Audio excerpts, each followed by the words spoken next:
Can't hear me? Hello, everybody. Charles Henderson High School Baseball is on the air. I'm Robert Smith. We're at Frazier Field on the Charles Henderson campus as we have a nice Saturday afternoon or Saturday morning, early Saturday afternoon of baseball. I'm filling in for Rick Stetson, who is on drill duty as we are in the bottom of the first. We apologize for being late, but Andalusia failed to score in the top of the first. Charles Henderson is batting. We have one man out as Scott Stetson is at the plate. And he just fouled off a pitch to make it 2 balls and 1 strike. Andalusia got a single. Runner advanced second on a ground ball out. And then Pete Van Horn, the pitcher, got a fly ball to right field to end the inning. Not hearing anything. Huh? Okay. As we have a 2-3-1 pitch, is grounded slowly to the second baseman. Throw to first is not in time. Scott Stetson, the right fielder for Charles Henderson, beats out the slow roller. The pitcher for Andalusia is Mark Wall, and the Andalusia folks are down below are not happy campers. So here is Kevin Stevens, the third hitter in the lineup. Will Jones grounded on a 3-1 put out to start the inning. First pitch is outside 1-0. It is a very warm day compared to what it was the first of the week. It is supposed to get cloudy gradually as the day progresses. It's supposed to rain tonight, but hopefully I think we'll get this first game in. But Charles Henderson has another game coming up at 5 o'clock against Prattville. That pitch is a strike on the outside corner, so the count goes to 1-1, and that game might be more so in jeopardy. Andalusia plays Prattville in the middle game at 2 o'clock. So great baseball action on hand here this afternoon at Frazier Field as the throw to first and the runner is back. This is only Charles Henderson's second game since March the 7th. So that pitch is fouled off. The count is 2-2. Charles Henderson did not play up to the 16th of the month of March because of the exit exam situation. And then they had one game rained out Tuesday against these Andalusia Bulldogs down in Andalusia. So this is really Charles Henderson's first action. So that pitch is inside. The throw to second is not in time. As Scott Stetson slides around the tag. And he is on second, so the Trojans have a runner in scoring position and one man out in a 2-2 count to Kevin Stevens. However, this is Charles Henderson's first home game since March the 7th when they played a doubleheader against Robert E. Lee. Pitch is high, and the count goes to 3-2 on Kevin Stevens.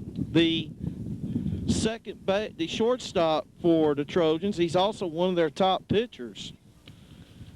Pete Van Horn is a pitcher for Charles Henderson today. Is that look like a curveball? Look, he took something off for a strikeout for Andalusia's pitcher, Mark Wall.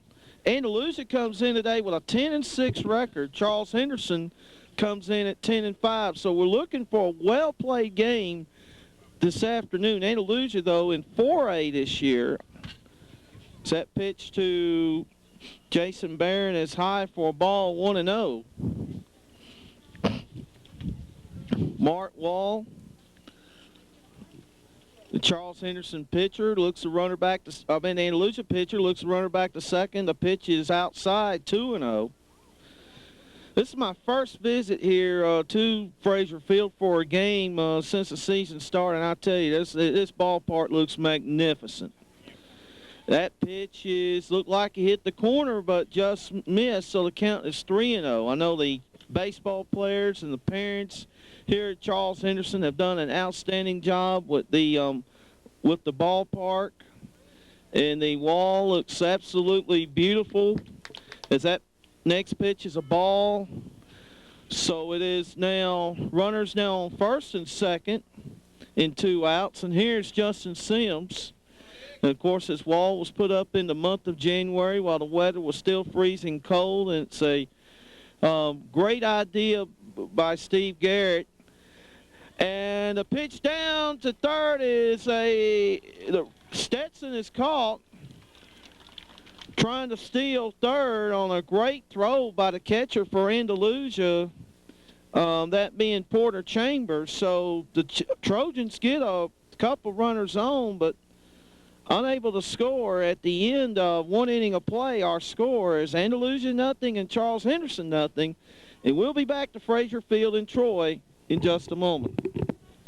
Okay, we are in the top of the second as the first baseman, Jay Bryant, leads off for Andalusia.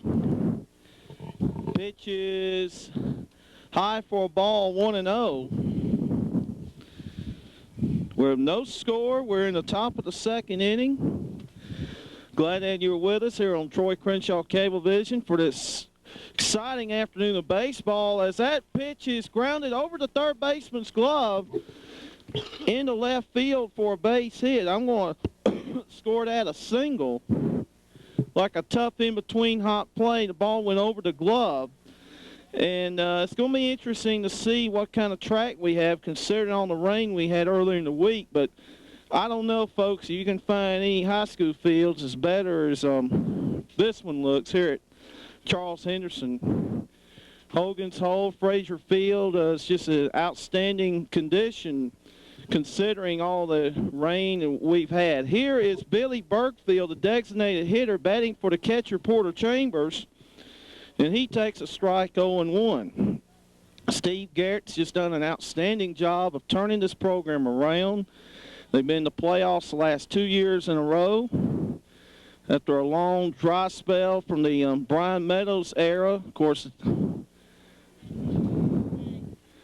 pitch is bunted foul, and the count goes to 0-2. Of course, Brian led Charles Henderson to the playoffs each of, I believe it was in 92, 93, and 94. Of course, as we all know, Brian Meadows is with the Kansas City Royals, and his jersey was retired in a ceremony at the beginning of the season, and I wish I was on hand for that, but I was under the weather at the time. Believe you me, Brian Meadows is a great asset, not only for this program, but also for the city of Troy and Pike County and Major League Baseball.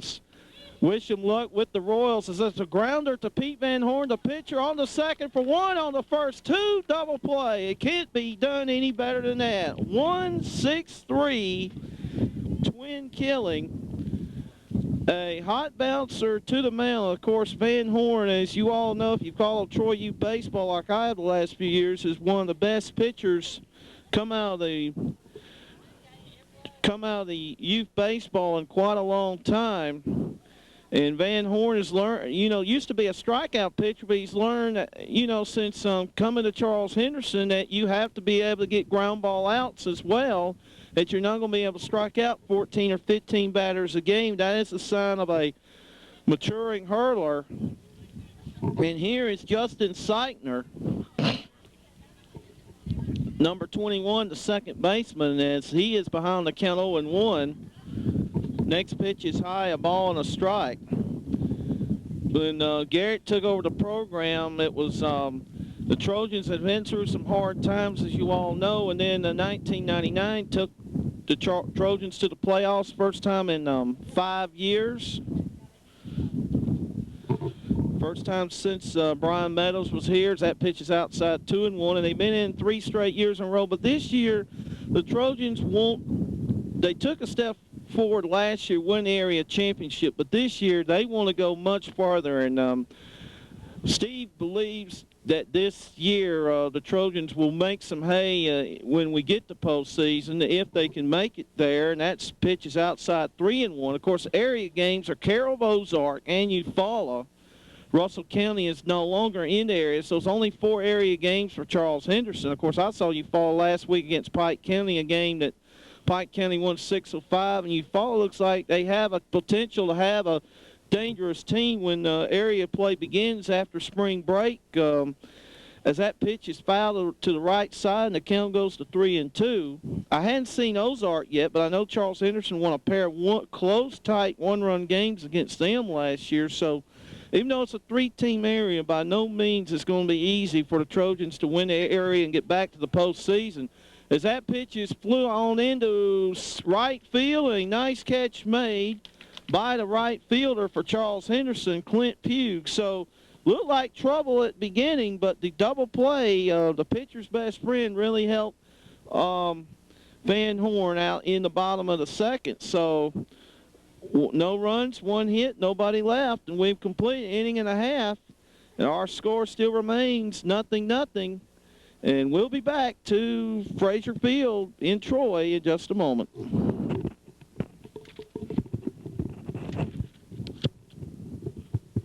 Okay. All right, we're in the bottom of the second as pitch is taken for a ball 1-0 as Jason Baring, the designated hitter, is at the plate. Pitch is outside 2-0. Some of the Andalusia people thought that pitch was over. Wall working quickly, grounds it to as the Baring grounds it to the pitcher and throws to first in time, 1 out. So the Trojans having a difficult time getting anything against solid against this against Wall, who only hit he gave up was an infield hit to Scott Stetson, who beat it out by just sheer hustle. Here's Justin Sims. Pitches outside 1-0. Huh? Oh, sorry. I should say David Taylor is at bat. Justin Sims was the one who grounded to the pitcher. That pitch is outside 2-0. So once again, Wall falling behind on the count. Pitch is high for a ball, 3-0.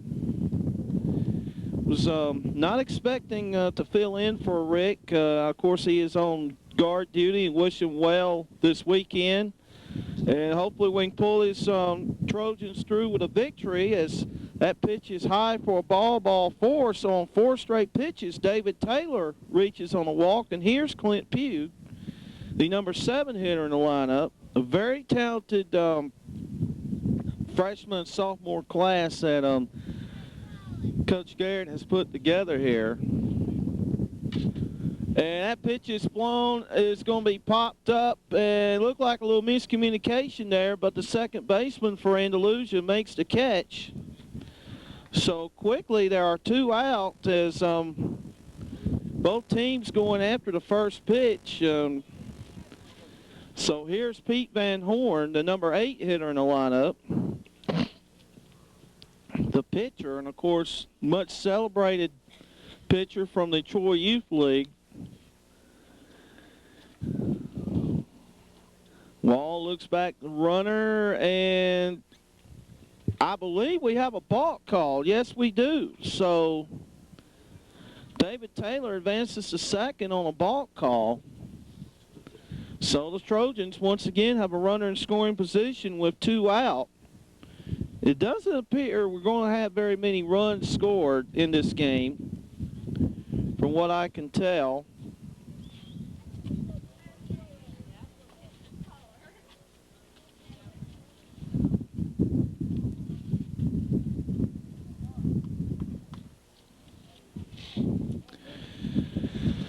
So Wall kind of a little shaken up by the balk call.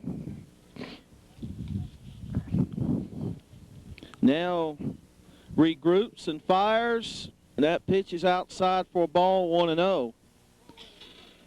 I'm kind of anxious to see how the new wall, which is about 25, 26 feet high, how it will impact any fly ball to left field, especially in the wind blowing in.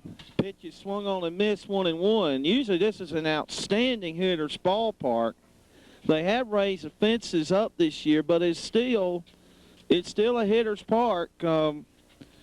What I can tell, looking at some of the other games being played by the Trojans, a lot of runs have been scored, the exception that 2-1 game. They lost to Lee they won against Lee back earlier in the season, back in March 7th. That pitch is outside 2-1.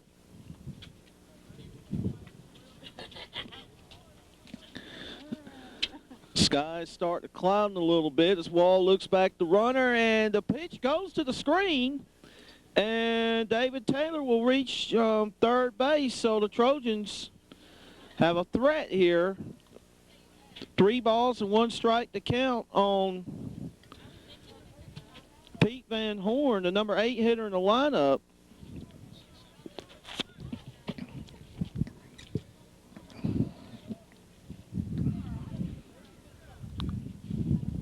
Next pitch is high for a ball 4, so the Trojans now have a threat here, first and third with 2 out. Here's Roderick Burton. And I think we're going to have a pinch runner for the Trojans as looks like number 1, Brett Pierce. We remember really well, did an outstanding job on the 14-year-old team and helping them get to the state tournament in Dothan. Is a pinch runner for Van Horn. And now we have another conference, so second inning, all of a sudden things have sort of came to a standstill here. Roderick Burton, very talented sophomore, not only outstanding baseball player, but football player as well. As that pitch is to the outside, throw to second is safe, and a runner from third scores. Great heads-up base running by David Taylor, who a double steal by Steve Garrett, and the Trojans lead 1-0. So the Trojans definitely manufacture a run, but a rare double steal, runner going to second from first and runner coming home. That pitch is outside, so it's 2-0. Wall looks back, the runner, and fires outside, 3-0. So since that balk call, Wall has really struggled. 3 balls and 1 strike. If you're not very familiar with Charles Henderson's style of baseball, they try to do a little of everything. They try to hit and run. They try to steal bases. They try to hit the long ball when the opportunity is there, especially in this ballpark, and that's fouled, and the count's 3-1. I got 3-1, but the scoreboard has 3-2. But Coach Garrett is not one of those coaches, from what few games I saw last year, he is not one of those coaches that will sit and wait for the 3-run homer. Even though he is in a very good hitter's ballpark, he knows he goes on the road. His Trojans have to play in ballparks bigger than this where they have to manufacture runs. That pitch is foul, and the count goes to 3-2. Of course, one of the big things I believe in is you are what your ballpark is. And Coach Garrett also understands, there are going to be games where the long ball isn't going to be there, where you have to manufacture runs. Pitch is high. Count is 3-2. The count I got is 3-2. The scoreboard was incorrect. So 3 balls and 2 strikes to count. And that pitch is high and inside, ball 4, so the Trojans have the bases loaded. And here's Will Jones, the senior second baseman. So I beg your pardon, there's 2 runners on base. Okay, first and second and 2 out. As Van Horn reached second on the stolen base. And Burton reached on the walk. And that pitch is outside for a ball 1-0. It's 1-0 in favor of Charles Henderson. We're in the bottom of the second. Trojans already have a run, hopefully to add more on the board as that pitch is swung on and miss, and an easy out at third. Another outstanding throw there by the catcher for Andalusia, Porter Chambers. They're testing him out today, but he was right on the money there, getting Brett Pierce on a caught stealing. So, however, the Trojans do score a run, and we go now to the bottom half. We go to the top of the third with the score. Charles Henderson 1 and Andalusia nothing. We'll be back to Frazier Field in just a moment. Okay, we're in the top of the third inning, and we'll start a number 8 hitter at the plate. It's 1-0 favor Charles Henderson. Pete Van Horn has only given up 2 base hits so far, has 1 strikeout. That pitch is a strike, curveball in the outside corner, and the count goes to 0-1.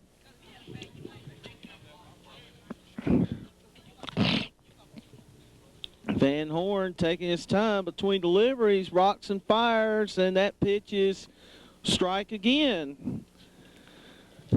The home plate umpire has a delayed call, so we kind of have to wait a second before we mark in the book. So the count goes to 0-2, so Van Horn quickly ahead of the count. Next pitch is swung on and hit the left field for a base hit. So an 0-2 mistake by Van Horn as he put a try to get him out with his best pitch, and the fastball instead went to left field, and Will Starr reaches first.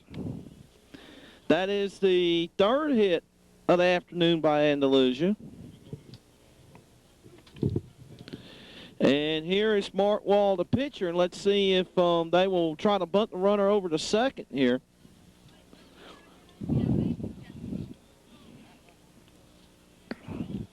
Van Horn taking his time, looks back at first and throws, and the runner is back. Of course, as we said before, Andalusia and Prattville will play at 2 o'clock. And then at 5 o'clock this afternoon, Charles Henderson will be back in action against Prattville, wrap up this round robin. Of course, weather, might want to keep an eye on the weather for that last game. Hopefully it'll be okay where they can get that last game in, as that pitch is bunted foul by Wall as they try to advance the runner over to second. The count goes to 0-1. Of course, Charles Henderson, as we said before, first action they've had since last Friday when they played with Wetumpka, in a game that Charles Henderson lost 5-4.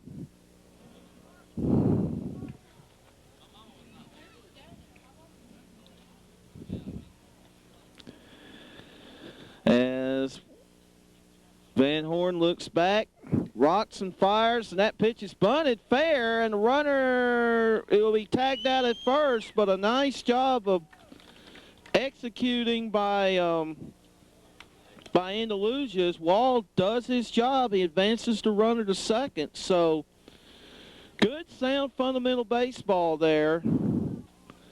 It may not make the highlight reels, but believe you me, it makes these coaches happy. As it's round, we have a runner on second, 1 out, and here's the top of the order, and York Went, who struck out first time up. Good crowd on hand, considering the fact that Charles Henderson is on spring break here. Shows you what kind of baseball fans we have here in Troy. So that pitch is outside for a ball 1-0.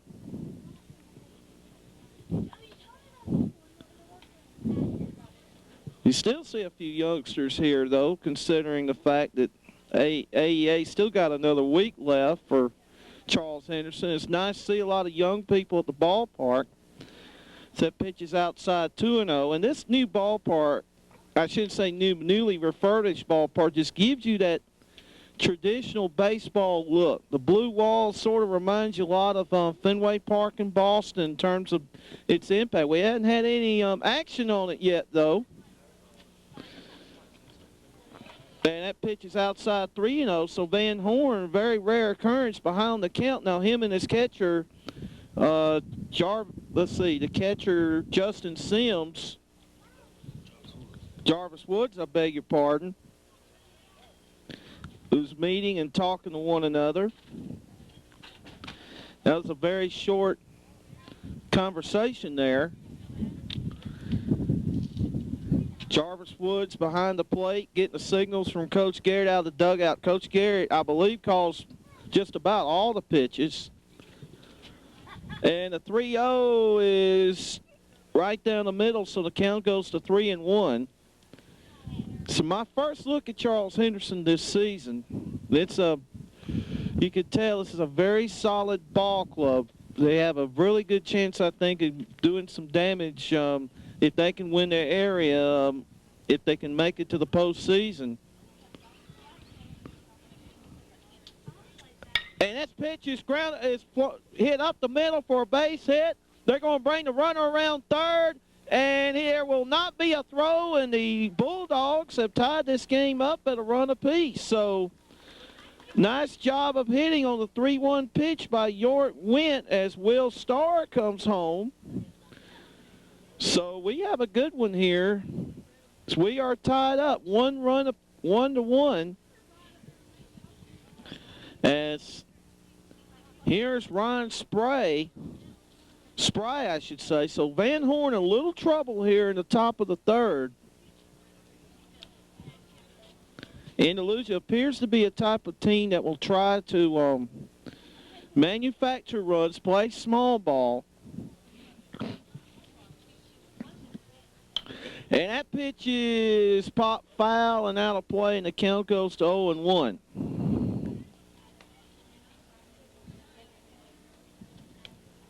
So Ryan Spray, the left fielder, pops that one foul. There's not very much foul room here at Frazier Field, so hitters get the benefit of a doubt in this ballpark. As that pitch hits Spray, and he advances to second. So Van Horn, though he is an outstanding pitcher, you got to remember he is just a freshman, and high school baseball is a lot different than rec baseball, as Steve Garrett goes to the mound to try to calm him down. And, of course, as we talked about Coach Garrett, he tries to believe strongly in fundamentals, pitching, defense, manufacturing runs, hitting home runs. And the other thing about this team is his teams are very intense. It's not very much joking around. It's a very he takes a really no-nonsense approach to baseball, and that is that rubs off on this team. You come out here in the winter months, you see them running around on the outfield. This is you can tell Charles Henderson is very blessed to have Garrett as our coach, and Garrett's just a tremendous he's a good coach. He's a very fair guy, but he is not mess around. And speaking of which, a surprising move here, we have a pitching change. I believe it's Justin Sims will be on the mound. So Garrett wasting very little time bringing in Justin Sims. I kind of thought he would just come out there and try to calm him down, but instead he pulls Van Horn out of the game. Unlike a manager in Atlanta that we know, Mr. Garrett is not mind giving the hook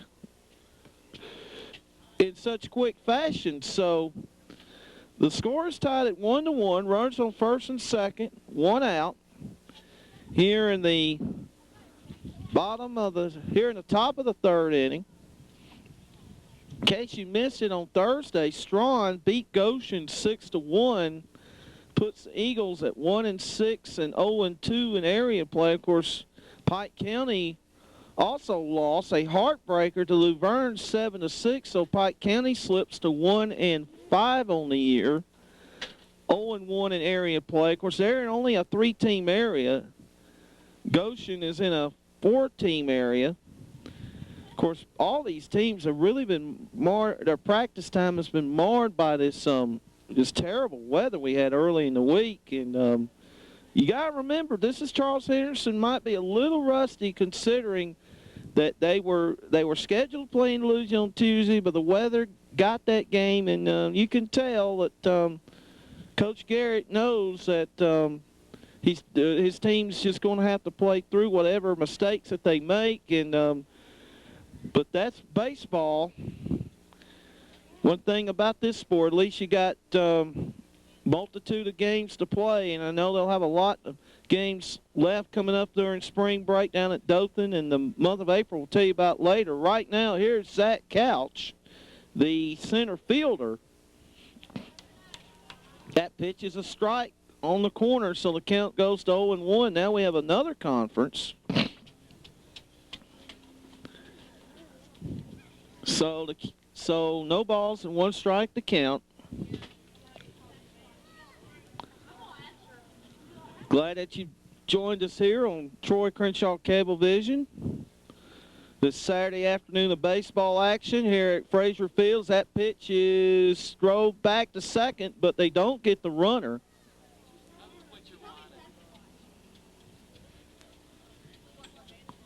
So Justin Sims, the new hurdler for Charles Henderson, trying to work out this mess. The 0-1 is fouled off, so Sims is ahead of the count on Zach Couch. No balls and 2 strikes.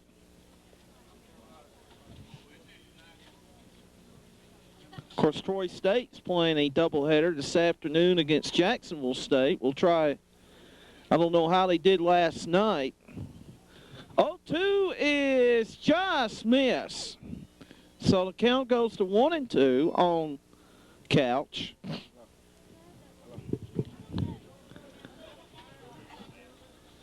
So 1 ball and 2 strikes to count. And the next pitch is swung on a miss, strike 3. So a nice job of pitching by Sims as that fooled Couch on that curveball. Guess he was expecting a fastball being ahead after that last 0-2 pitch. So here is Ryan Mitchell, the third baseman.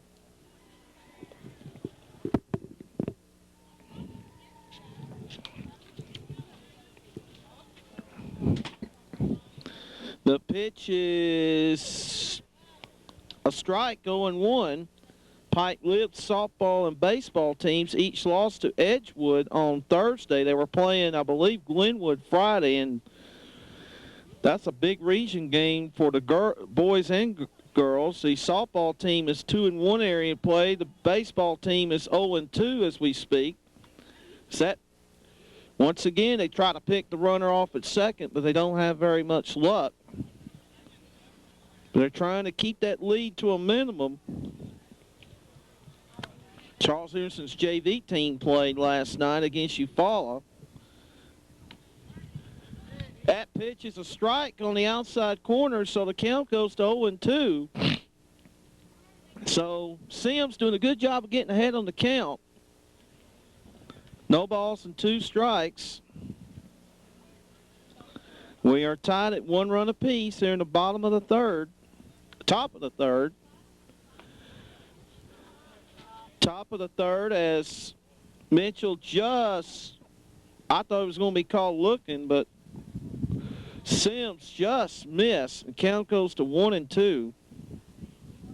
It's a beautiful day here. Sun's finally back out. Temperature in the 70s. Is perfect baseball weather. That pitch swung up the middle for a base hit. They're going to bring the runner around third. He will score, and the Bulldogs lead 2-1. So Ryan Mitchell takes an 0-1-2 pitch up the middle. York Wentz scores all the way from second, and the Bulldogs have the lead. So here's Jay Bryant, the first baseman. Now we have another conference between the third baseman for Charles Henderson, David Taylor, who scored the Charles Henderson run in the bottom of the second. So here in the top of the third, it's 2-1 Andalusia. As Sims rocks and fires, hats high, 1 ball, no strike. So little trouble here for the Trojans. Andalusia really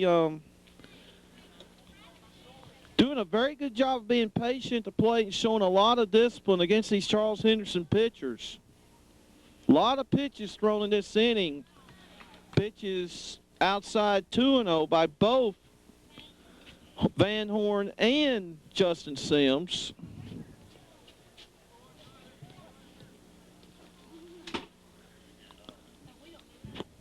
Two balls and 1 strike. Runners on first and second. The pitch is high, so it's 3-0. The plate really hopping on Sims right now. Outfield playing, looks like the outfield's giving a little gap in center and right center field. And the next pitch is high for a ball 4. So the wheels are really starting to run off the Trojans here in this top of the third, as now we have the bases loaded and 2 out. And here's Billy Burkfield, the designated hitter, hitting a double play in the first inning. And I know Steve Garrett would love to see a ground ball out of any sort here in this situation. Billy Burkfield is the DH for Porter Chambers. The catcher has already done 2 runners out in this game. Andalusia comes in this game 10-6 in Class 4A. This is used to be an area game years ago for the Trojans, but not this year. The pitch is just missed. It looked like the curveball looked like hit the inside corner, but the ump said it was a tad outside, so the count goes to 1-0. Sims working very quickly considering the situation. Swung on and missed, 1-1 as that curve went to the outside portion of the plate. He's doing a good job of using all corners of the plate, but when he's got the pitches up in the zone, Andalusia has taken advantage of it. 1 ball, 1 strike to count. Here's a pitch, and that's hit grounded to the first baseman. It'll be 3 unassisted. A nice play there by the first baseman for the Trojans. We'll try to get that name as Sims was removed.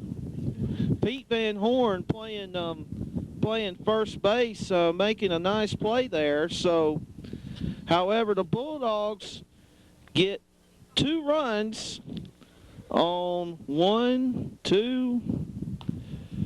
3 base hits, and the bases were left loaded. So at the end of 2.5 innings of play, our score now is Andalusia 2 and Charles Henderson 1. We'll be back to Frazier Field and Troy in just a moment. Again at Frazier Field, as we are now in the bottom of the 3rd inning, as Will Jones leads off and pops his first pitch foul, 0-1. It is 2-1 Andalusia. Andalusia scored 2 runs in the top of the 3rd. Charles Henderson scored their run in the bottom of the 2nd. That pitch is high and tight. 1 ball, 1 strike to count.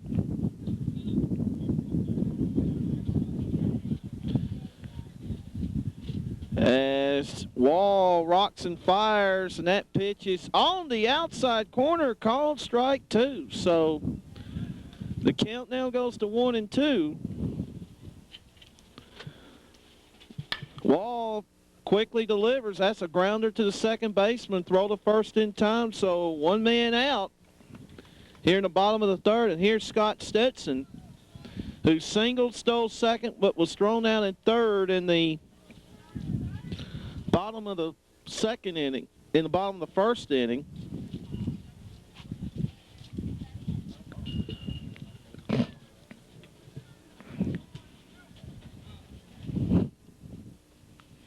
Pitch is outside 1-0. Robert Smith, along with our cameraman Todd Pennington, as I'm filling in for Rick Stetson here at Frazier Field in Troy, Andalusia, and Charles Henderson. Andalusia leading 2-1 here in the bottom of the second. That pitch is outside 2-0. Next week, the Trojans will be in Dothan on Wednesday and Thursday playing a series of games in a tournament hosted by Northview at Northcutt Field. That pitch is right down the middle for a called strike, 2-1. We'll try to pass those times of those games along for you as we go along. It's one of those round-robin tournaments. That pitch is grounded into left field for a base hit, so that is Scott Stetson's second hit of the game. And here's Kevin Stevens, who struck out first time up.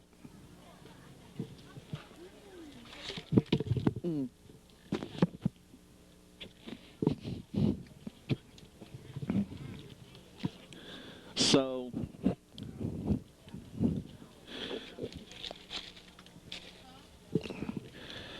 Wall looks back to first and gets the runner back as we try to look to see who Charles Henderson will have next. That pitch is a strike, so the count goes to 1-1. I say it's 0-1. I was right the first time. Drove back. Stetson gets back to first. As we said, Charles Henderson will be playing Northview on Wednesday at 10 a.m. and Thompson at 7 p.m. on Wednesday night as that pitch is fouled off. So the count now is even at 2 balls and 2 strikes.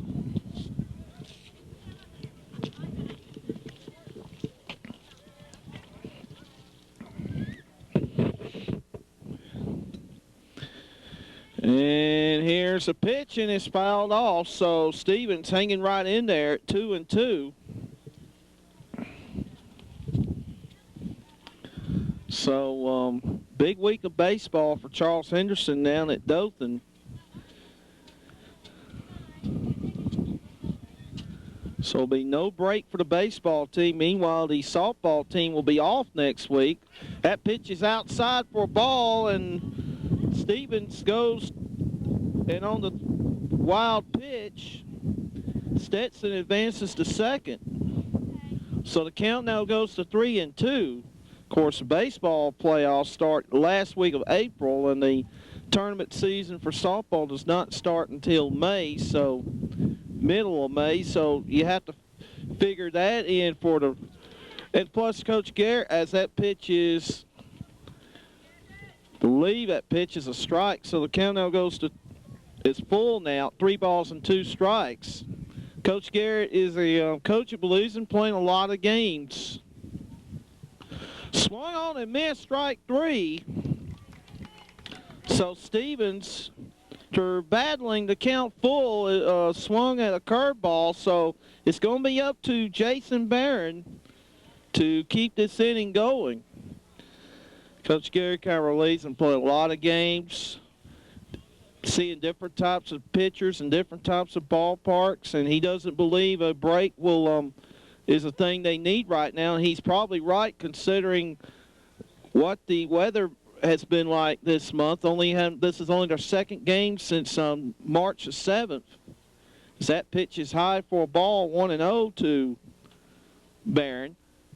Next pitch, it gets away from the catcher, and nice job of base running by Stetson.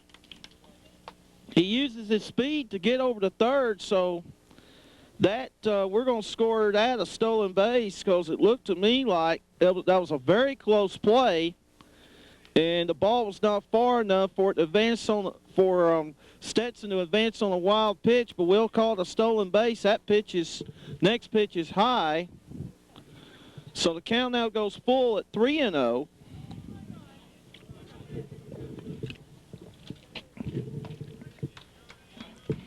And that next pitch is a strike.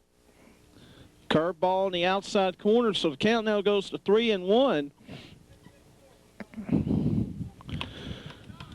Another curveball called for a strike, so the count goes to 3-2. So Charles Henderson has had a runner thrown out at third in the first inning, and another runner thrown out at third in the second innings. That pitch is outside, ball 4, so Charles Henderson's had their chances here, but they've only been able to get the one run across. However, there's runners on first and third and 2 out. Stetson on third, Barron on first, and here's Justin Sims. And try to get a run across here for the Trojans.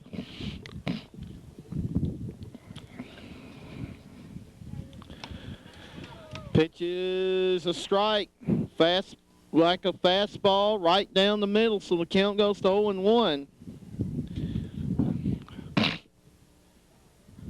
Charles Henderson will try to check number of hits they have in a second. Pitch is outside, 1 ball, 1 strike. Charles Henderson had 1 hit in the first.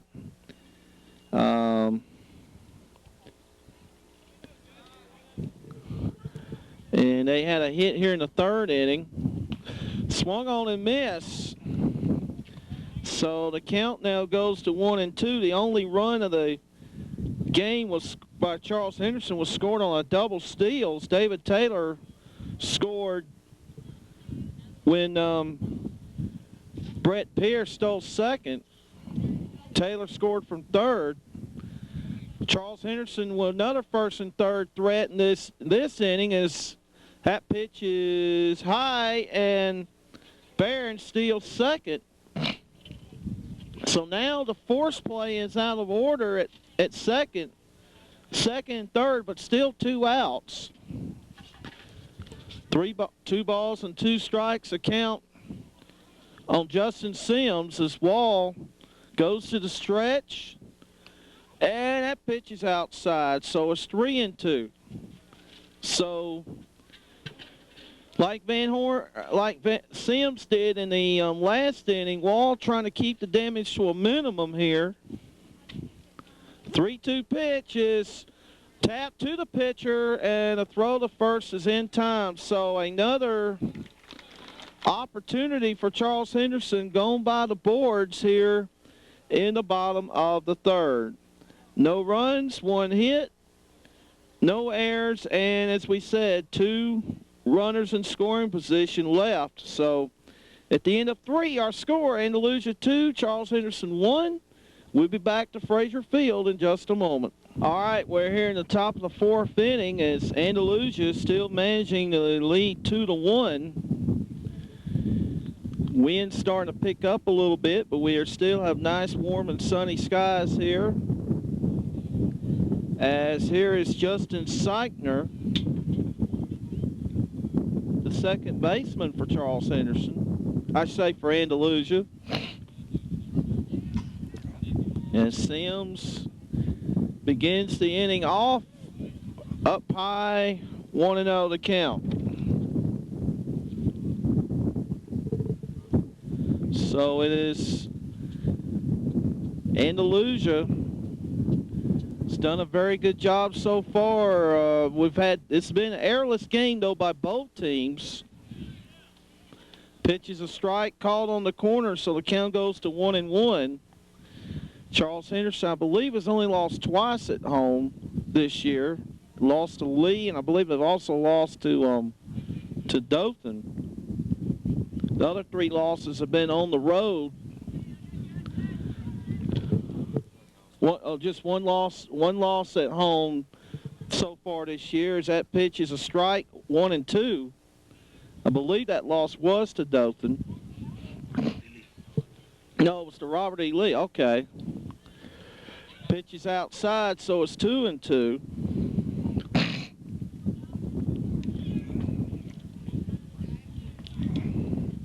Sims walks around, takes his time.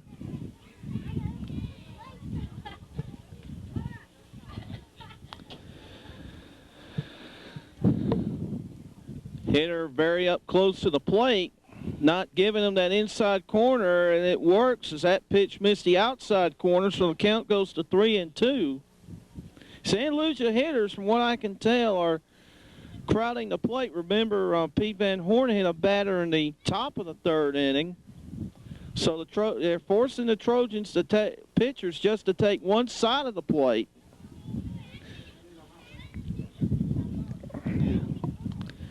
That pitch is high ball 4, so Seitner reaches on a walk. It's one of the prerequisites of this ballpark is you have to pitch inside a lot, but you also don't want to be wild to throwing to your target. So here's Will Starr, the shortstop for Andalusia. Said the Trojans' only home loss this year was to Robert E. Lee. That game where they got beat really soundly down at Dothan was played in Dothan. Pitch is outside. A nice job by Woods blocking the ball that time. The count goes to 1-0.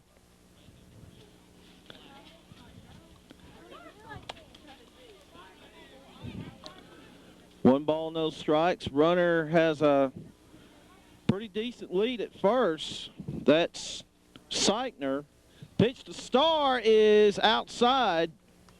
So the count goes to 2-0. And head coach Steve Garrett is going to the mound to have a little discussion. And while we have a moment, let's remind you of what else is happening today in the world of sports. Of course, we're down in Elite 8 in the NCAA basketball tournament. Today is an ACC Pac-10 Challenge, you might say. At 3:40 in the West Regionals. We'll be out in Anaheim, California, be Maryland, going for their first ever visit to the Final Four, facing Stanford. And what I think will be a terrific game. And the other game will be playing the East Regionals in Philadelphia between Duke and Southern California. So we're going to find out the Pac-10 is what they're made of. I've been hearing Casey Jacobson, the Stanford guard, been pleading his case, saying we don't get enough credit on the East Coast. I've seen Stanford enough playing a lot of SEC and ACC teams the last few years to know that they're very good, but there's still some folks that still aren't won over by the Pac-10, so we'll wait and see what happens. In the meantime, Starr faces a 2-0 pitch, and he's hit on the foot. So last couple of innings, the Trojan hurdlers are having trouble trying to find the inside corner of the plate. The count now, and the Starr now advances to first, and Seigner's at second. And I think we're going to have another pitching change. So once again, Steve Garrett giving the hook very, very early as David Taylor will be the new pitcher for Charles Henderson here in the top of the fourth inning. So let's see, Clint Pugh has moved over to third, and Justin Sims has moved to right field. So an array of changes being made here by Steve Garrett, and he does not like the fact that his pitchers are not only not able to hit the inside corner by our hitting batters, and you're just wondering, is this a sign of this layoff? And yeah, I guess Coach Garrett knows that he's just going to have, his team's just going to have to fight their way through this. Of course, they do have another game today against Prattville.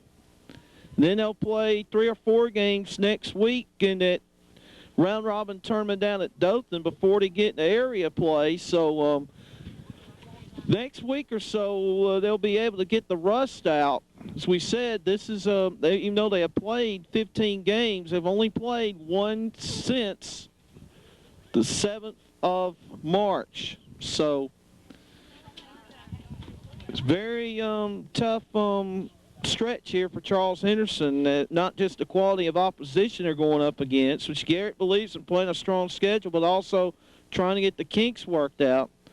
In case you are wondering about tomorrow's NCAA tournament action, we have in the South Regionals at 1:30 tomorrow. It will be in the Georgia Dome, the Temple Owls finally try to get to the Final Four for the first time under John Chaney and in their school history, facing Michigan State, defending national champions. And then probably the next matchup might be the best of them all, as Illinois will face Arizona in the Midwest Regionals in San Antonio. And 4 o'clock on Sunday afternoon, of course, the women's tournament going on Saturday, and also will resume on Monday with regional final action. So if you love postseason basketball, this is a great time of year.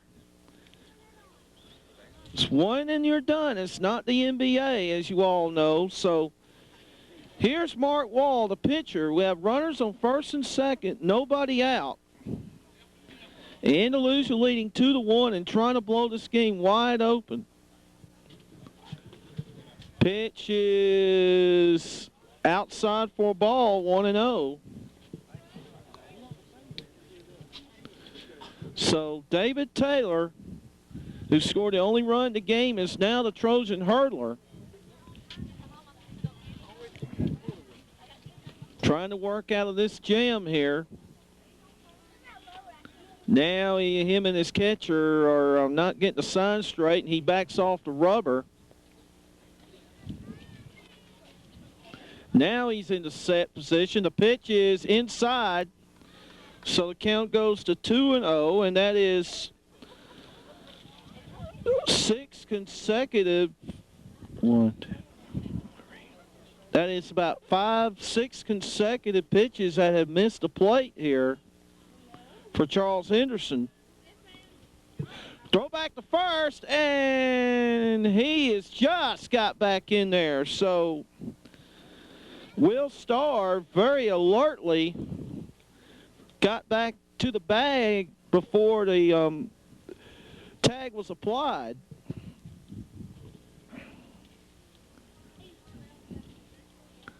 Last couple of innings, really, time has really stood still. That pitch is pop foul back here, out of play, so count now is 2-1.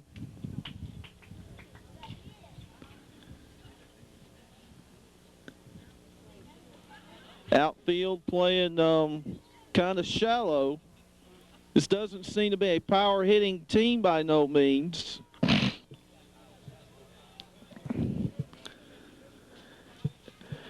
Looks back at the runner. The pitch is a bunt to Sims. He'll throw the runner out at first, but once again, the sacrifice works. Andalusia playing at ABC baseball as Seitner now moves to third. Starr moves to second. There's one out, and we're back to top of the order. And York Went, who struck out in the first and got an RBI single in the third. So the Bulldogs trying to add on to their lead here, although no lead in this park is safe. Just as Charles Henderson last year in the first round of the 5A playoffs in a single elimination game against Jackson, where they had an 8-3 lead and lost 9-8. Of course, Jackson in 4A this year, which is, I know, a breath of a relief to a lot of Henderson baseball fans. But Andalusia will have to deal with them later in the season if they get to the postseason. That pitch goes all the way to the screen, but luckily it ricocheted back to Woods, and the runner was unable to advance. So count now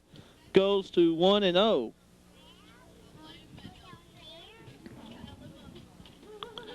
One ball, no strikes.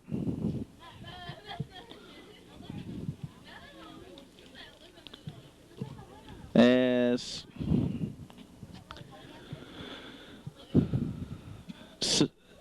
Taylor takes his time, looks back at the runner at third, the pitch is outside.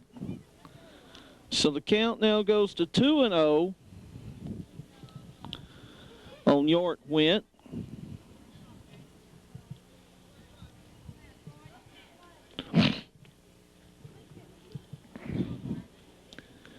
Charles Henderson really having to fight through this. Struggles here in the last inning and a half or so. That pitch is low, and the count goes to 3-0. Boy, I thought that pitch was right across the plate from here. But not the case, says the man in the blue shirt. So it's 3 balls and no strikes to count on York Went. Sims looks, I should say Taylor looks back, and the pitch is a strike, 3-1.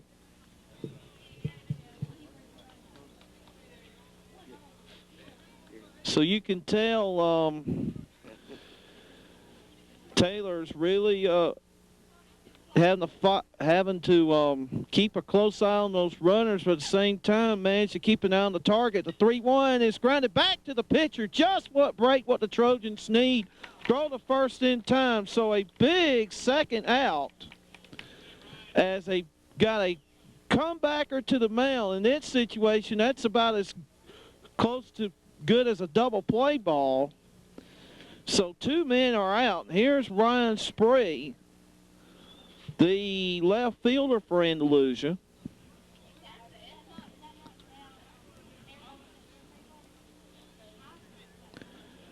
Now the outfield is playing kind of moderate depth. Infield playing back, anticipating hopefully a ground ball as that pitch is high, 1-0. So the Trojans are 1 out away from keeping Andalusia from adding to this lead here. It's 2-1 here in the top of the 4th. Pitch from Taylor. Oh, it hit him again. Oh, man. So I know this is not intentional, but as we said before, these Andalusia hitters are crowding to the plate, not allowing the Charles Henderson hurdlers to use that inside corner. As I said before, this is a very small ballpark. This is not Turner Field, ladies and gentlemen, and you have to pitch inside, but at the same time, you don't want to hit the batters, and that's what's happening here. So they're still Andalusia batters doing a good job of taking away half of the plate, these Charles Henderson pitchers, and here's Zach Crouch.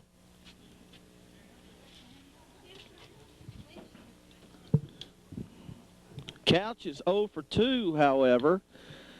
That's a slow roller to short, and a throw to first is in time. Outstanding job of pitching by David Taylor.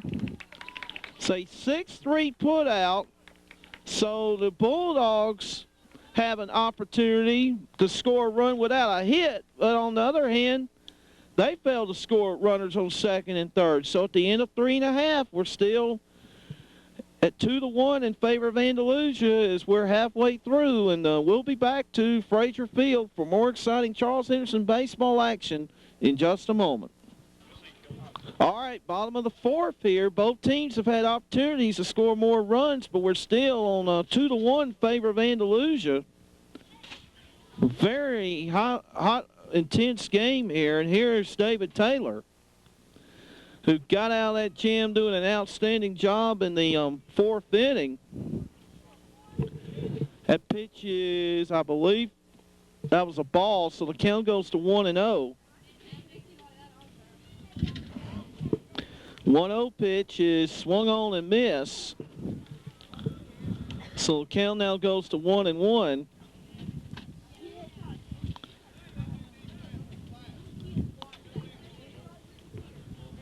As Wall has gone all the way so far for Andalusia. That pitch is a high fly ball to left field, and the ball bounces against the wall, and a double for David Taylor. So for the first time today, the blue wall, the Fenway Park clone, you might say, comes into play, and a break for Charles Henderson. Most ballparks, that's an out. But unfortunately, the Andalusia left fielder, Ryan Spree, who is not familiar with this these new dimensions or these new or that new wall out in left field was unable to make a play on it. So it is runner on second now and nobody out. And that's a play right there where the wall helped Charles Henderson. No question about it. So another scoring opportunity for the Trojans. They had Scott Stetson was thrown out in the first inning, that threat, and then after the Trojans scored a run in the second, Brett Pierce was thrown out at third to in the bottom of the second. In the last inning, they had runners on second and third and two out and unable to score. So the chances have been there, but they've only been able to push the one run across. And here's Clint Pugh. He swings and misses 0-1. Clint Pugh is now playing at third for Charles Henderson. The pitch is on the inside corner, but just missed. 1-1. We've seen these corner pitches have been, it just depends on where the location is. And some have been called strikes, some have been called balls. Borderline pitches are going to be the key to this game for both these teams, how these two teams adjust at the plate. That next pitch is outside, so it's 2-1 on Clint Pugh.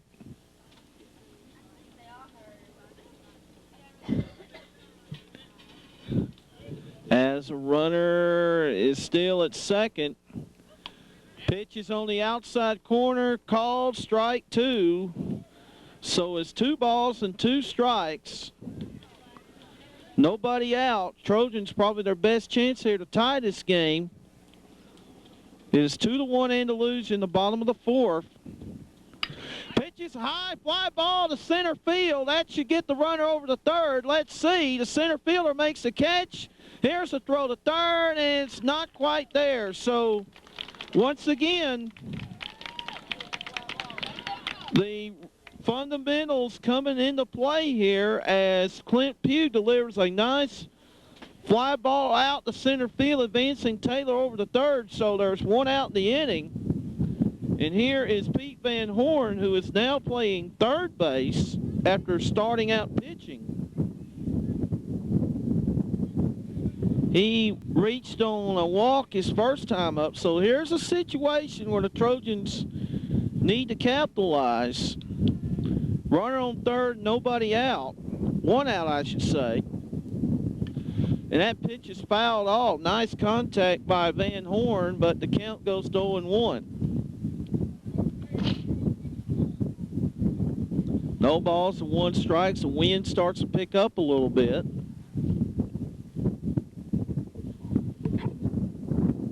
However, the sun still managing to stay out here on this early Saturday afternoon.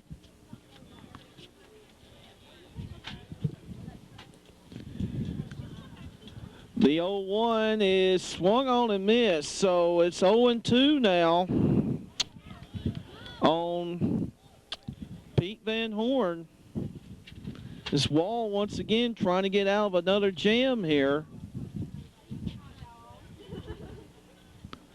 No balls and 2 strikes. David Taylor on third.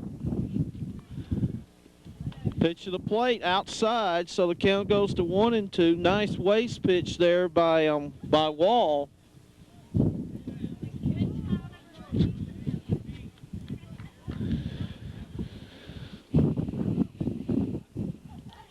The stretch. The pitch is outside, so the count goes to 2-2. So another important sequence here in this game for both of these teams. Pitch is a high fly ball to right field. This should be deep enough to score the run. Right fielder makes the catch, and here's the throw home. It is a close play, but he's safe. And the Trojans have tied the game up at 2 apiece. So a sac fly RBI by Pete Van Horn scores David Taylor in from second. Nice throw by the right fielder. York went, but was not quite there. So the Trojans have tied the game up at 2. And here is Roderick Burden It's one of those games where one run in an inning could make the difference. Both of these coaches seem to be playing for one run instead of going for the big inning, knowing the caliber pitchers we have today. And that pitch is a strike to Burden, and the count goes to 0-1. 0-1 pitch is swung on and missed. Looked like he swung at that curveball, which has been giving these Trojan batters fits all day, and the count goes to 0-2.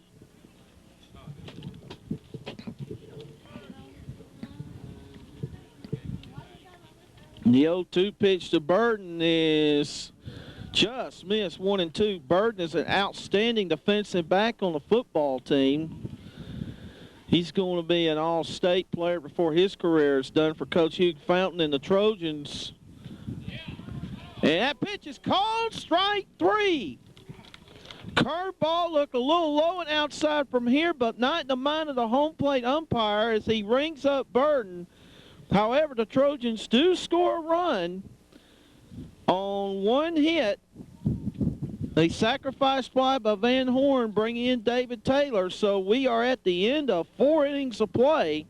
Our score is Andalusia 2 and Charles Henderson 2. We'll be back to Frazier Field in just a moment. All right, back here once again at Frazier Fields. We're now on the top of the 5th. Charles Henderson and Andalusia all tied up at 2-2. And the middle of the order for Andalusia, Ryan Mitchell will be up first, the number 4 hitter, followed by Jay Bryant and Billy Bergfield, the DH. Very exciting game so far between these two teams. Charles Henderson, despite the layoff, is yet to make an error in this game. As we said, there will be an action later this afternoon at 5 o'clock against Prattville. So if you see this telecast before the Prattville game, if you aren't here this morning or this afternoon, come on out and support these Trojans. That pitch is a strike called, curveball on the outside corner, and the count goes to 0-1. As David Taylor's a third pitcher being used by Coach Steve Garrett. The next pitch is outside, and the count goes to 1-1. Good crowd on hand. Very impressed. I thought we was going to be a little down today with a spring break holiday, but the warm weather has attracted a lot of folks to the old ballpark. See some kids here as well. It's very good to see. As that pitch is low and looked like it was a sinker ball low. I would call it a strike, so the count goes to 1-2. Taylor working quickly. The pitch is outside, so the count goes to 2-2. The scoreboard is wrong. We're going, my book is 2 balls and 2 strikes.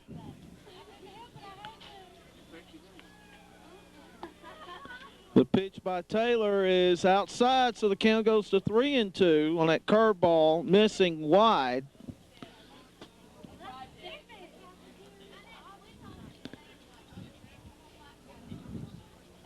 Our next baseball action, as we said, will be this afternoon against Prattville. And Charles Henderson been going to the tournament in Dothan before starting area play after the break.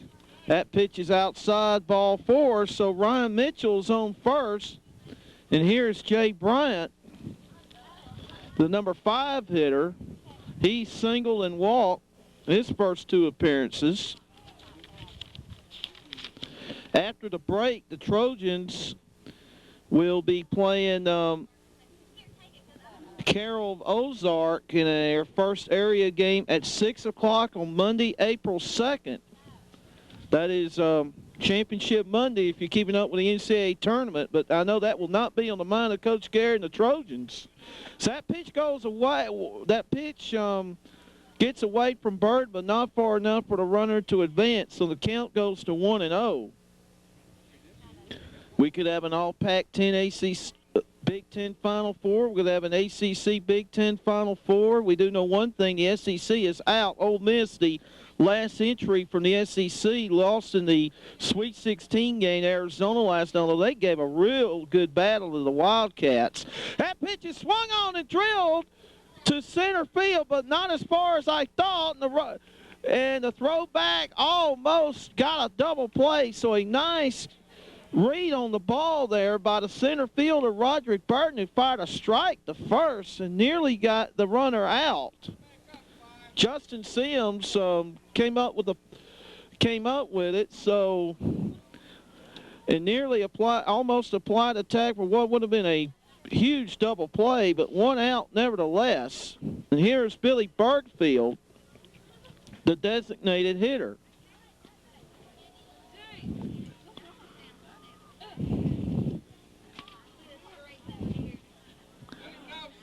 Of course, if you're going to be out on the road next week for spring break, please drive careful and buckle your seatbelt.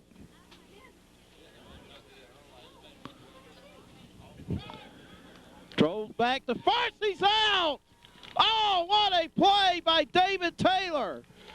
The runner didn't appear he had that big of a lead, and the runner is thrown out at first, and the Andalusia coach is not a happy camper. He is giving the ump, running some smack to the ump down at first. So quickly there are two out here, and that coach is still fuming. I don't know his name, but he is not pleased with that call. He felt like that the runner got in on time. That pitch is a strike. So the count goes to 0-1. And being familiar with Andalusia in the days growing up in Greenville, I know that the people of Troy feel very much the same way. They feel like it don't matter what classification they're in or how good, or as that pitch is inside for a ball, 1-1, it don't matter what the circumstances are. Troy wants to beat Andalusia very, very bad, just like Greenville. Just like it was when Greenville and Andalusia was in the same area back in the 80s and early 90s. That pitch, when they were in the same area, that pitch is high, 2-1. Of course, a lot of Greenville's area championship and state on the road to state championship glory in the 80s and early 90s went right through Andalusia. That pitch is high, 3-1. So the old-time Charles Henderson fans seem to really understand the Andalusia rivalry.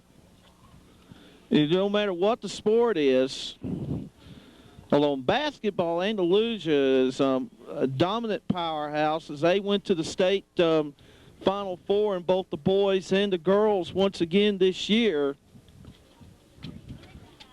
That pitch is called for a strike, so the count goes to 3-2. I had a chance to see Andalusia's team down at the regionals in Mobile against Clark County while covering Goshen against Southern Chalk on Troy Cable. And I'll tell you, Andalusia, they're not fancy, but they get the job done because they're disciplined, the fact that they're well coached. And once again, Richard Robertson gets another Final Four appearance as that pitch is inside ball 4. So the pickoff play is a huge play in this inning. And here's Justin Sider, the second baseman.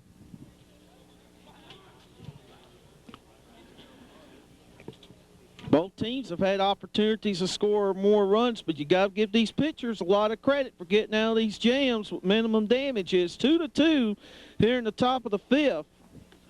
A pitch is high for a ball, 1-0. It's very rare to see a low-scoring game in this ballpark. You have to have good pitching and defense to play these kind of games, and that's what we've seen today by both teams. As Taylor rocks and fires, and that pitch is foul, 1-1. The Atlanta Braves, I know we got a lot of Braves fans in our audience watching and the game and listening to our broadcast. Will be opening up the season on Monday, April 2nd in the newly refurbished Synergy Field against the Cincinnati Reds. Pitch is swung on and missed, 1-2, and then the Braves But they immediately go back home. It's a weird one-game series, and then Atlanta goes back home to play a 3 o'clock game on the 3rd against guess who? The New York Mets. A new season, a new schedule. It's an unbalanced schedule. We have more games win the division. So instead of 12 or 13 games for the Mets, they'll be playing 19 or 20 games against the Mets. Each team going to New York and Atlanta 3 times this season. That pitch is high, 2-2. If you're keeping up with Kansas City, the team that Brian Meadows is playing for, that means they'll be playing the Chicago White Sox and the Cleveland Indians 18 or 19 times this year. So, new twist in the baseball schedule, and I kind of like it because you'll have more games within the division. That pitch is grounded up the middle, and the runner steps on second for the 6 unassisted putout. So, no runs. A couple base on balls, but some fine defense allows the Trojans allows David Taylor, the Trojans, to work around without giving up anything. So we're at the end of 4.5 our play, and our score, we're still tied. Charles Henderson 2, Andalusia 2. And we'll be back to Frazier Field and Troy in just a moment. Okay, we're in the bottom of the 5th. As we're back to top the order now. Will Jones, who's 0 for 2. Grounded the pitcher and grounded out the second. The pitch is high from Wall, and the count goes to 1-0. 1 ball, no strikes. Basically, Charles Henderson using a different approach with their pitchers. That pitch is flown high to center field, but the wind is going to knock it down as catch is made by the center fielder for Andalusia, Zach Couch. So 1 out in the inning. Well, this wind blowing in a little bit, the ball doesn't seem to be carrying quite as well as usual. So we can feel the breeze from up here behind the concession stand.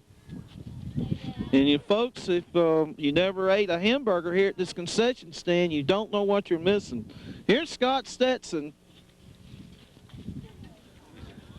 who's been on base a couple times today. That pitch is a strike 0-1. Stetson has got 2 singles, but he's been thrown out at third both times. Pitch is lined into right field for a base hit. So Scott Stetson, he may not be the biggest guy in the world, but boy, he knows how to put the bat on the ball in the right spot. Gets his 3rd hit of the afternoon. So here's Kevin Stevens, who has struggled today, however. He has struck out twice. He is pressing at the moment. However, he's been, up to this point, he's been a very effective number 3 hitter all season for Coach Garrett. The pitch is outside for a ball, 1-0. Of course, Troy State playing, as we said this afternoon, playing a doubleheader. 7-inning doubleheader, by the way, against Jacksonville State. All doubleheaders in college are 7 innings in the TAC. Game starts, first game. It's this afternoon at 1 o'clock. That ball is hit to right center field for a base hit. Here comes Stetson going to second, rounding third, and he'll make it there without a throw. As a matter of fact, the throw gets away, and the runner from first, Stevens, reaches second. So we got to call that an E5 on the third baseman, allowing the throw to get by him. As now the Trojans once again has a good scoring opportunity. Cashed in the last inning. Let's see if they can do it again here as we have second and third.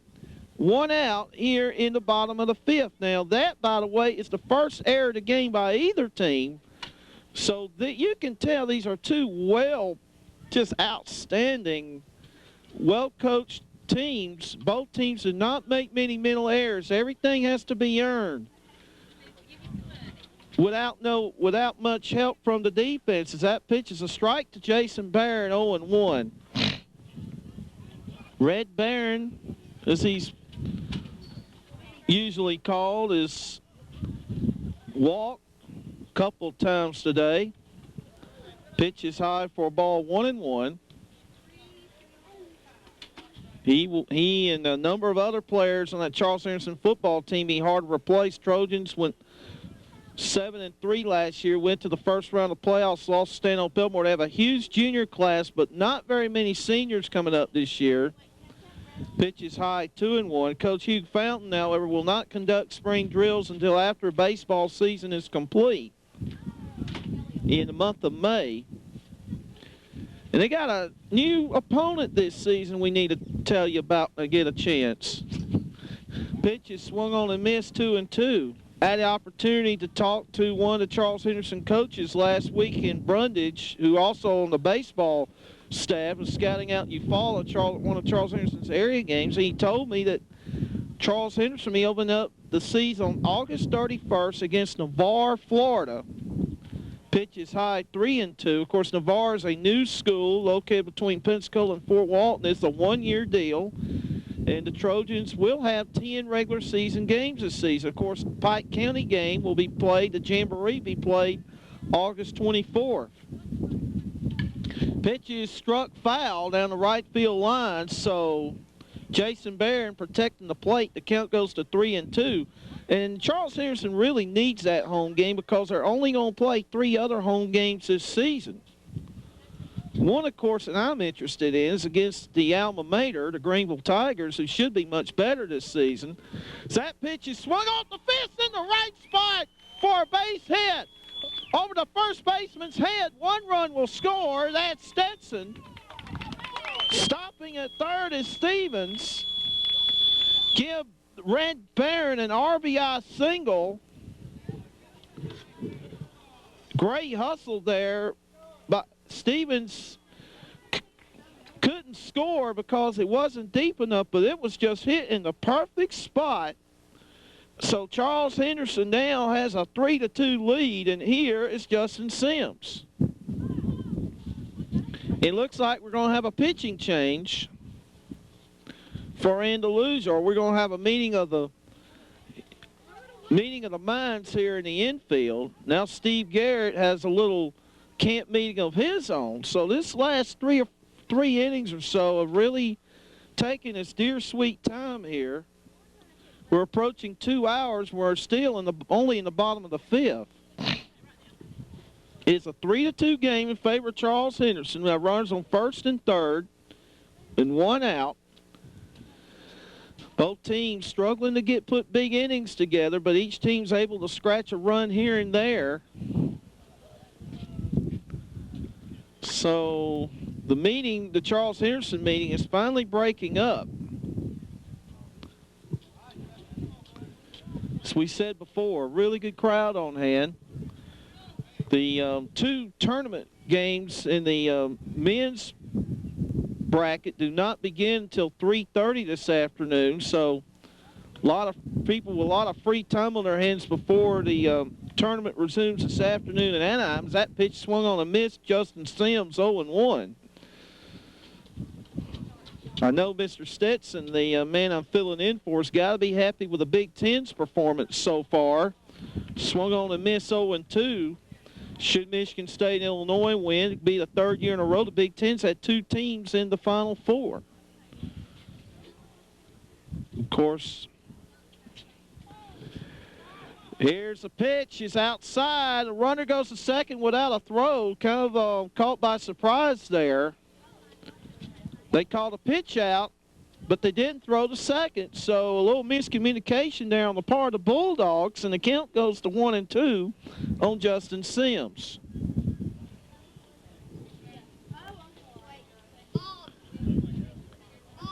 Stevens on third, Barron on second. Pitch is high, so the count goes to 2-2. Of course, we could very well see Duke, Maryland, Part 4. Should both teams win today, Duke against Southern Cal and Maryland against Stanford, we could see the 4th meeting of the year between Duke and Maryland next Saturday in Minneapolis in one of the national semifinals at the Final Fours. That pitch is fouled off, and the count goes to 2-2.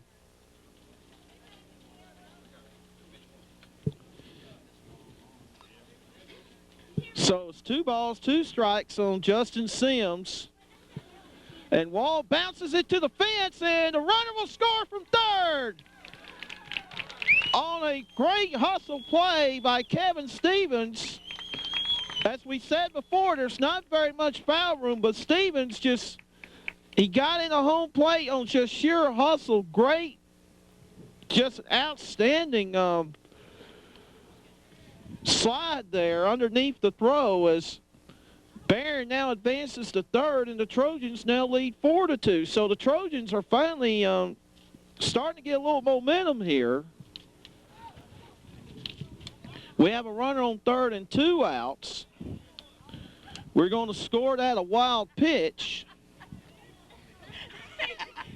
So it is now a 2-run game and a 3-2 count on Justin Sims. Infield now playing in, knowing the one more run could be disastrous. That's an outstanding play by the second baseman, but his momentum took him toward the bag. At second, he turned around and threw Sims out at first. However, the Trojans will take the run for the out as Barron scores on the 6-3 ground out. Let's give nice play and prevent the base hit. Just a little bad luck there for the Bulldogs, though, as the shortstop's momentum took him toward the second base bag. Give Sims credit for an RBI, and it's a 5-2 game in favor of Charles Henderson. And here's David Taylor. That pitch is high for a ball, 1-0.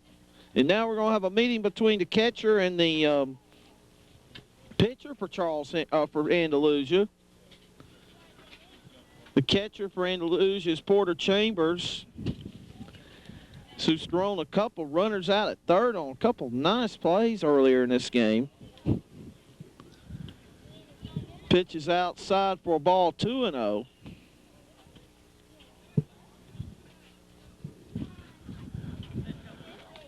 And he wastes very little time. However, the pitch is outside, 3-0. So Mark Wall has ran into a wall, you might say, here in this inning. That pitch is a strike. Wow. So the count goes to 3-1 on it's a little high there. Looked like the major league strike zone be seeing this year. But it's 3-1 nevertheless. Pitches pop to the second baseman, and he'll have a play, and the inning is over, but not before the Trojans score 3 runs on 3 base hits. They got the benefit of 1 error, which certainly didn't hurt, and nobody left. So at the end of 5 innings of play, our score is Charles Henderson 5 and Andalusia 2. And we'll be back for the top of the 6 in just a moment right here on Troy Crenshaw Cablevision. All right, back here at Frazier Field, Hogan's Hole, as we are at the top of the 6. Charles Henderson finally with a little cushion here. It is 5-2. But by no means is this game over, as stepping to the plate for Andalusia's Will Starr, the number 8 hitter. And he'll be followed by Mark Wall and then York Went. Pitch is a strike called on the outside corner. That pitch has been consistently called a strike all day, and the count goes to 0-1. No balls and 1 strike to count. That pitch is outside, and the count goes to 1-1.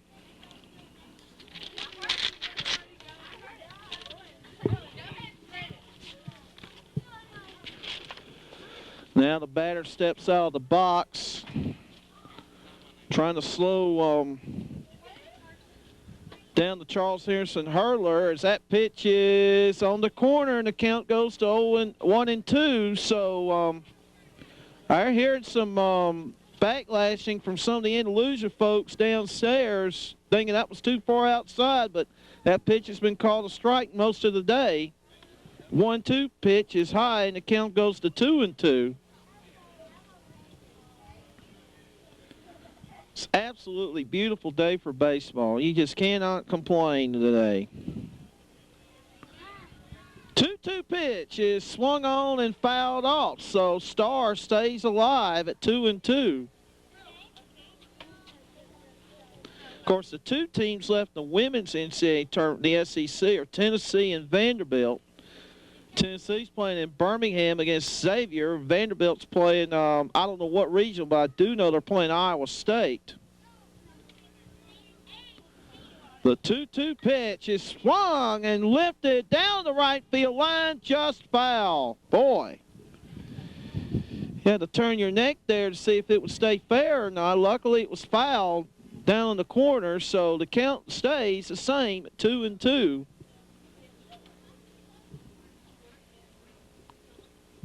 Robert Smith, along with cameraman Todd Pennington, substituting for Rick Stetson, who is doing his duty for the National Guard here this weekend.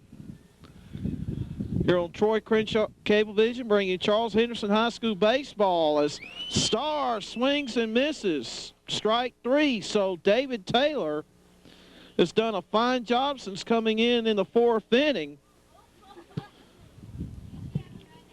So here's Mark Wall, the pitcher for Andalusia. He's had a couple of nice sacrifice bunts in this game. One resulting in a run being scored in the 3rd inning. Pitch is low. 1 ball, no strikes.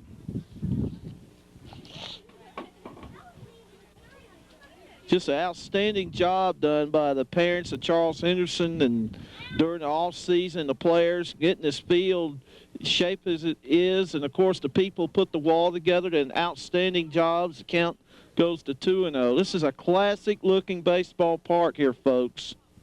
You need to come see a game here if you can in the month of April. They're going to be playing, should be playing quite a few home games next month after we get back from spring break and from the Dothan tournament. Pitches line into center field for a base hit.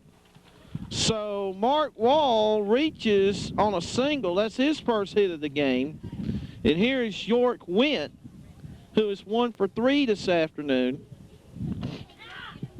I feel like this game really turned in the top of the 4th when Garrett brought Taylor in. The runners on 2nd and 3rd and 1 out, and Taylor got a couple big outs. And the game has changed since as far as the momentum is concerned.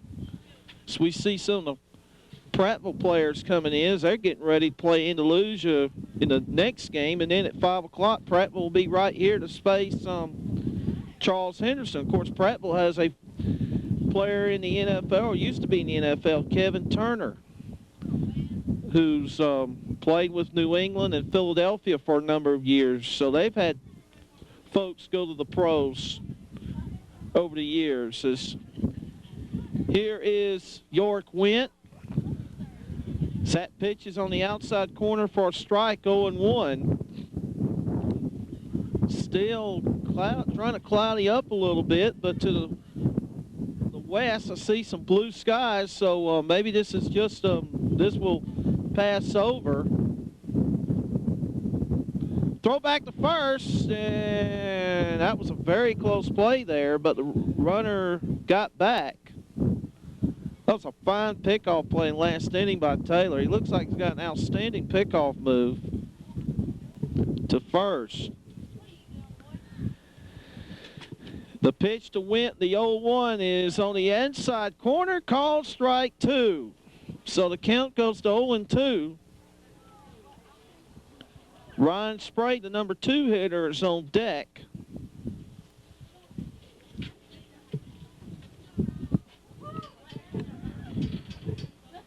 No balls, 2 strikes, 1 out here in the top of the 6th. A pitch is swung and hit a grounder to short. Second on the second for 1, on the first 2, double play. A nice 4-6-3 twin killing. That is the second double play of the day. And what a big time for as the Trojans get out of that potential mess without a run being scored. So no runs, 1 hit, no errors, and nobody left. So we're at the end of 5.5. Our score is Charles Henderson 5, Andalusia 2, and we'll be back to Frazier Field in Troy in just a moment. All right, we're here in the bottom of the 6th inning as Clint Pugh is at the plate. That pitch is outside 1-0. Pugh grounded line to the second baseman and got a sacrifice fly to help set up a run to be scored in the bottom of the fourth, which tied this game at 2. Now the Trojans lead 5-2 as that next pitch is outside 2-0. Wall works quickly. It's a 2-0 pitch. It's grounded to third baseman. Throw to first in time. So one man out. And here in the bottom of the 6th. Here's Pete Van Horn.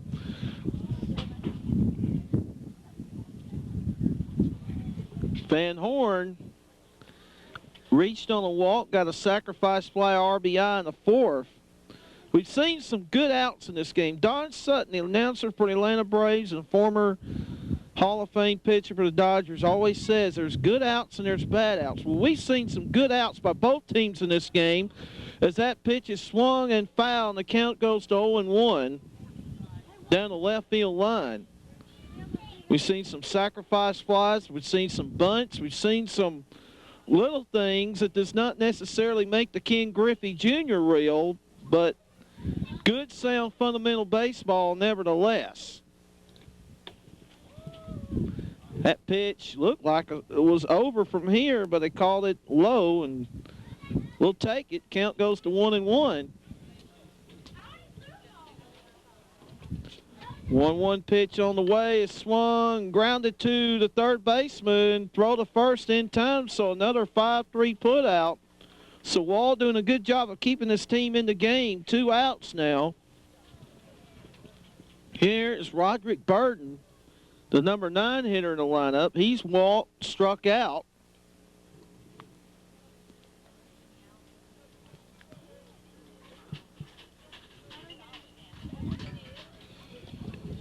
And I can't say enough about the crowd here. It's really impressed by the support this community gives for baseball. Count is 1-0 as that pitch is high.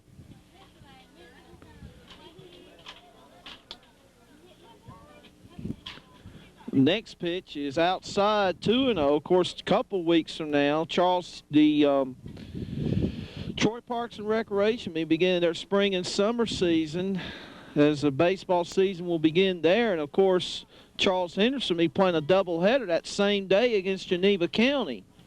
That pitch is a strike, 2-1. So there will be a lot going on that particular day, 2 weeks from today on April 7th. Curveball hits the corner, so the count goes to 2-2.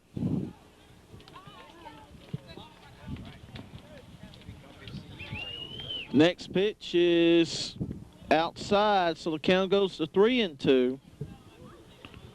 Well, a little over 2 hours here right now. We have a little cloudiness, but it's not too bad. We had no raindrops. Clearing to the west as pitch is swung on a missed, strike 3. So a 1-2-3 inning work by Wall. However, at the end of 6 innings of play, last chance for the Bulldogs. The score is Charles Henderson 5 and Andalusia 2, and we'll be right back to the Sportsplex for the 7th and hopefully final inning of play in just a moment right here on Troy Crenshaw Cablevision. All right, we're here in the top of the 7th.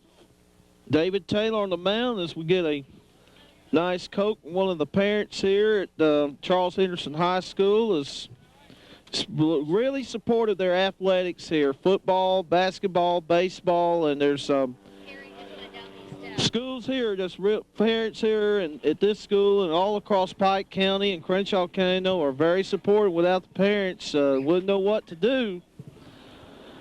So here's Ryan Spray lead things off for Charles Henderson.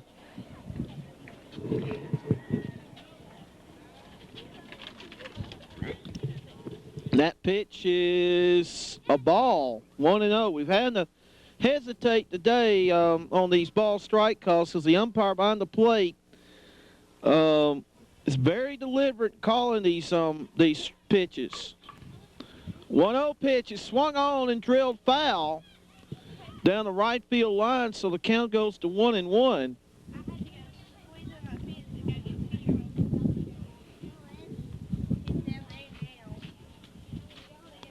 Taylor wipes the sweat out. It's a little warm compared to what it was early in the week. Pitch is taken low, bounces to the screen, so the count now goes to 2-1. Andalusia needs a couple of runners on base for them to have a chance. As we said before, if you remember, you Charles Henderson fans remember that Jackson game from last year in the playoffs. No lead is safe. That was a 5-run lead with 4 innings left. This game is 3. We're in the 7th inning here as that pitch is popped to the screen, and Roderick Burden takes advantage of the prevailing wind. Who's that? Jarvis Woods, I beg your pardon. The catcher behind the plate takes advantage of the prevailing wind, keeping in the park, makes the play, so 1 out. Here's Zach Couch. So great play there by Jarvis Woods. Pitch is a grounder to third, and the throw to first is in time. So a nice play there by the third baseman for Charles Henderson. Clint Pugh filling in for David Taylor, who started there today so quickly. 2 outs. And Ryan Mitchell's the last hope for the Bulldogs. Mitchell has flied to right, hit a single, and reached on a walk. As we said before, this is a good Andalusia team. They're 10-6 on the year. Charles Henderson 10-5. Swing and a miss, 0-1. So we've got some high-quality baseball here this afternoon. Only 1 error between the 2 teams. No balls and 1 strike to count. It's a 5-2 lead for Charles Henderson. Next pitch is low. So the count goes to 1-1. Jay Bryant on deck just in case runner reaches. Pitch is laced down. Nice diving stop by the first baseman. Can he make the play? No. However, a nice diving stop there by the first baseman for Charles Henderson. Who's that? Pete Van Horn may have prevented an extra base hit. We'll call that an infield single. So the Bulldogs keep their hopes alive with that infield hit. And here's Jay Bryant. 2 outs here in the bottom of the, or in the top of the 7th rather. It's a 5-2 game, and now Steve Garrett wants to waste his very little time. He goes to have a talk on the mound about the next batter, who, by the way, hit a single, reached on a walk, hit a line drive shot to the center fielder, Roderick Burden. Made a nice play, playing shallow, but he hit the ball hard, so Garrett wants to have a little discussion here. I don't believe he's discussing their spring break plans by no means. So it's we're down to cases here, folks. Runner on first, 2 out. Top to 7th. Andalusia trailing Charles Henderson 5-4. But runner on first as they try to get a last-ditch rally going. Charles Henderson, as we said, will play later this afternoon against Prattville. If you see this game before that game commences, it will start at 5 o'clock or as soon as Andalusia and Prattville are finished. So Bryant stepping in, and David Taylor's done a very fine job here, not allowing a run since coming in the 4th inning. That pitch is outside 1-0. We've been seeing those Charles Henderson pitchers, especially Taylor, been throwing more outside, knowing the Andalusia hitters are going to take away the inside part of the plate. Throw back to first. However, the runner, Ryan Mitchell's back there safely. This is a kind of baseball that you'll see come playoff time. This is the kind of baseball that Garrett believes strongly in. Is that pitch, did it hit him? Did it hit the bat? No, it did not. So a bad break for the Trojans. It did not hit the bat. So that means the runner was able to advance to second on the wild pitch. So for the first time today, Taylor is showing signs of wildness, but this is not the right time for it. The count now goes to 2-0 on Bryant. So he looks back, runner at second. The pitch is low. I thought it looked like it was over from up here, but not the case, says the man in blue. So the count goes to 3-0. We got a little last second trouble here for Andalusia. For the Trojans. 3 balls, no strikes. Pitch is high, ball 4, so the tying run is on deck. Coming to the plate, I should say. Billy Burkfield, he hit into a double play, hitting a grounder to first baseman, which ended a second and third threat, and a third, which prevented an even bigger inning for the Bulldogs, and he got a walk. So the wheels are definitely turning here in the top of the 7th inning. Sun has come back out, and looks like it's going to be a beautiful day the rest of the afternoon. As Billy Burkfield tries to keep this game going. What little wind there is, it appears it's blowing in toward right center field. Ball is not carried as well as I've seen it carry here at this park over the last few years here today. Pitch is a strike called on the inside corner. It's 0-1. And some of the Andalusia people are not happy campers, as you can hear below. However, the strike zone has been consistent. The corners have been called strikes throughout the day. If the pitch has been even borderline, 1-0 pitch, 0-1 pitch, I should say, is inside, so it's 1-1. And boy, you don't want to bring the potential lead run to the plate here in this situation. 1 ball, 1 strike, 2 outs. Trojans lead 5-2, but 2 runners on base here in the top of the 7th. Pitch is a grounder to the shortstop. Throw to second, and the game is over. So a nice job by David Taylor getting out of trouble here in the top of the 7th inning as the Andalusia Bulldogs fail to score, and the Trojans come away with a hard-fought 5-2 win over Andalusia here this afternoon. Charles Henderson improves their record to 11 wins and 5 losses, while Andalusia drops to 10-7. As we said before, Charles Henderson will have another game this afternoon. Will we have that game?